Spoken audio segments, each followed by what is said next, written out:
S'il y a bien un secteur qui souffre de l'absence de touristes étrangers cet été, c'est le secteur viticole. Pas d'Américains, pas de Britanniques, pas d'Asiatiques dans les vignobles. Du coup, une jeune entreprise de nos tourisme a décidé d'organiser des dégustations de vin à distance en visioconférence. Explication de Leslie Benzaken et Daniel Garner. On voit bien la chapelle, ouais. Et du coup, là, ça pourrait faire un beau plan. Erwan Chichri et Peter Ware sont en repérage dans un vignoble de Saint-Jeannet. Ces spécialistes de l'œnotourisme recherchent des domaines exceptionnels à faire découvrir à leurs clients. Le paysage, d'abord, en premier lieu. Ensuite, il y a la qualité et la belle tenue du vignoble. On voit que les vignes sont belles, que c'est grouillant de vie.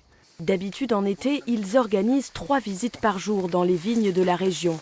Mais cette année, leur clientèle, souvent américaine, n'a pas pu gagner la France.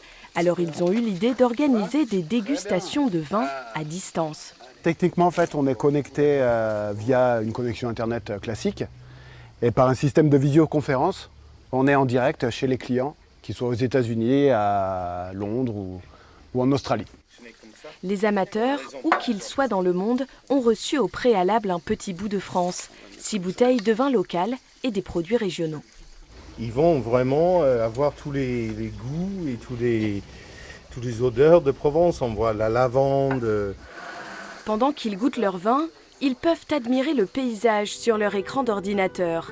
Les 2 spécialistes ont reconstitué à l'identique l'ambiance des dégustations au domaine, arrivées en minibus comprise.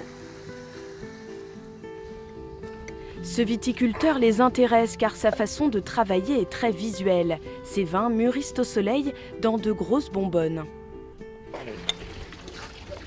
Alors nous allons goûter le futur Longomaille. Le futur Longomaille. Il a le profil complètement. D'une part, le domaine est magnifique, les vins sont excellents. C'est une personnalité et il y a de l'histoire. Peut-être que ces personnes, si elles ont goûté les vins, pourront commander et à ce moment-là, nous pourrons redémarrer notre vente sur les personnes étrangères. Pour l'heure, ces dégustations virtuelles sont en test. L'ouverture des réservations est prévue dans le courant de l'été.